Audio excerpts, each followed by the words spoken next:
Hello there, grumpy old fart here. I did a video a while back. I've been playing Dungeons and Dragons a long time, over 40 years. I've been running it since 1979. I play advanced Dungeons and Dragons because I like the flavor, the simplicity. I think it's a better game, in my opinion. I've played 3.5. My son just recently got the 5th edition stuff, so we're going to work on that. But I've never played it before, so I can't say anything about that. 3.5 is fun to play, but it's too complex for me to run. My mind won't wrap around it. I guess I'm just a simpleton. My contention is my son runs it well, and we enjoy playing in his game. Matter of fact, we're going to play tomorrow night. The other day we had a total party kill. It was, anyway. Okay. I'm doing videos for younger dungeon masters, and this is for players and dungeon masters who want to play, but they're not sure. They're inexperienced. They haven't been playing as long. They're not sure how to do stuff. So the main thing I can tell you is read the books. There's good sections in the Dungeon Master's Guide and in the Player's Handbooks, especially in the back regarding encumbrance, movement, that kind of thing. Over the course of my gaming career, like I said, over 40 years, I have learned that there are some rules that do not need to be employed. Here's one rule that has stymied players for decades. As long as I've been playing, players have asked questions about this, and nobody's ever happy with it. So here's my solution to the problem. According to the Advanced Dungeons & Dragons Dungeon Master's Guide, page 40, it requires between 4 and 12 hours of sleep, depending on the spell level capability of the caster, for a spellcaster to revitalize his mind enough to memorize, pray for, or meditate for spells for the day. So the way it works is you have I'll use wizard. For a cleric, it's a little different. But the time aspect is the same. For a wizard, you have a spell book, and in the morning you memorize your spells. For a cleric, you pray for whatever spells you want. For a druid, meditates. An illusionist has a spell book and memorizes his spells. You have to, it takes preparation to do this. And you have to have a rested mind, revitalized, able to absorb this knowledge and power in order to cast these spells. According to the book, depending on the spell level that you want to memorize, it takes between 4 and 12 hours of sleep to do this. Okay, the 9th level magic user spell, for example, requires 12 hours of sleep, according to the book. Furthermore, memorizing, praying for, or meditating for spells for the day, no matter what class you are, requires a quarter hour, that's 15 minutes, per spell per level to acquire spells for the day. Once you get into the higher level stuff, this becomes a nightmare. Let me explain. I'll give you an example. You have an 18th level magic user, and he must sleep for at least 12 hours because he's got 9th level spells.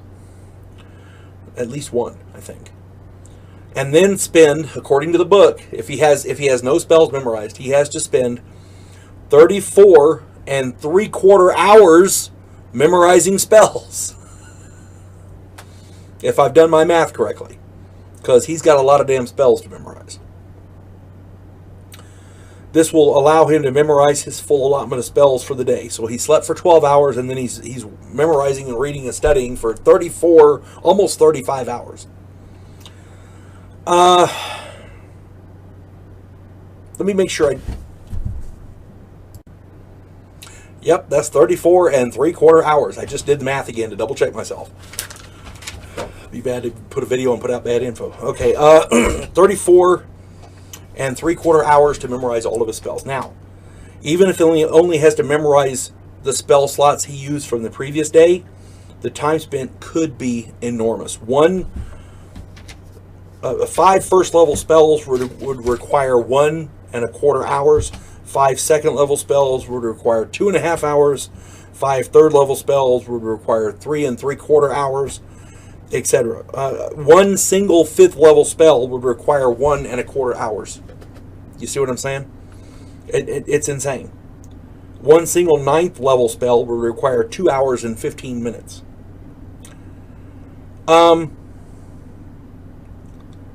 it's insane. I mean, well, I've memorized my stuff. I'll be ready to go adventuring tomorrow, maybe the next day. That kind of thing. All that added up makes people not want to run wizards, and I can understand that. So here's what I do. Every spellcaster, regardless of level, requires 8 hours of sleep. Period. So, if they're going to stand guard, they have to stand their guard first, their shift first, and then, sleep for the 8 hours so they can get up and do their thing, or wait until after they get up and memorize their spells and then stand guard, kind of thing. However you want to do it in your game, however your players want to do it, it's up to you. But 8 hours of sleep.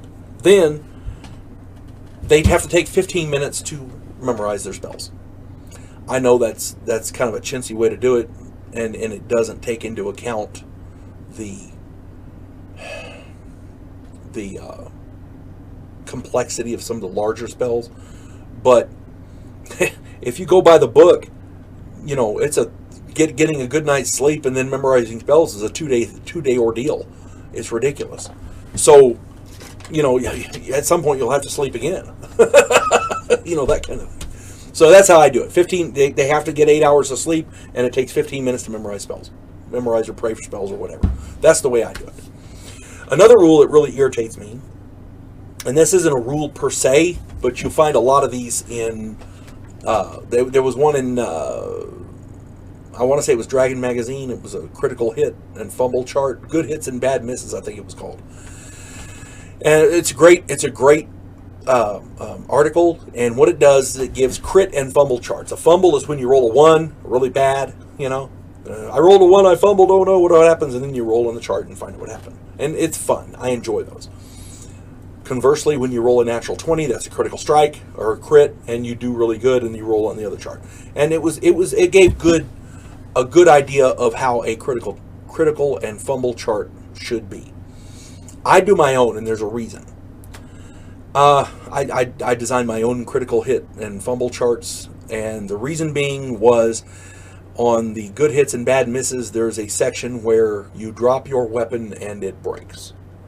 And there's a percentage chance of the weapon breaking based on if it's a magical weapon, it has certain pluses, and for every plus of the weapon, you get to subtract X amount from it, from the chance for it to break. And that's just asinine. I understand if you drop an arrow and it lands wrong, it's a wooden shaft, a thin wooden shaft. If it breaks, it's iffy. It's so light it'll probably bounce rather than break. But you see my point. A wooden spear, you can throw that on the ground; it's not going to break. Even the shaft is made of wood, it's thick wood. You throw it on the ground. A javelin, maybe I could see breaking. Use a little common sense there. But if you've got somebody who forged a magic sword, the chances of you dropping it and breaking it are pretty pointless. I mean, it's minuscule. It's non-existent. If you drop a normal sword on the ground and it breaks, you want to go get your money back, because whoever forged it did a shitty job. That's all I'm saying. If you drop it off a cliff and it falls for a mile and then hits a rock and breaks or bends or whatever, then I could see.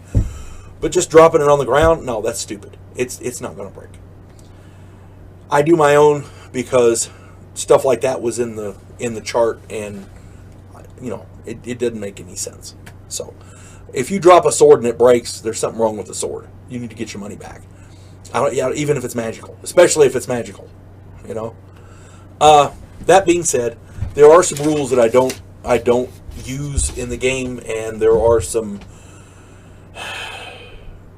rules that players usually don't want me to use, but I insist on. Had a player a while back who insisted that, actually it was a group of players, they wanted everything by the book. I think I did a video on this. They wanted everything by the book, and by the book includes spell components. Oh yeah, where to use those too? Okay, great. So I did. And when they couldn't get up the wall, and the magic user's looking around trying to find a live spider to eat for the spell spider climb, yeah, it got pretty funny. so just be careful what you ask for, because sometimes you get it. You folks have a good day. God bless one and all.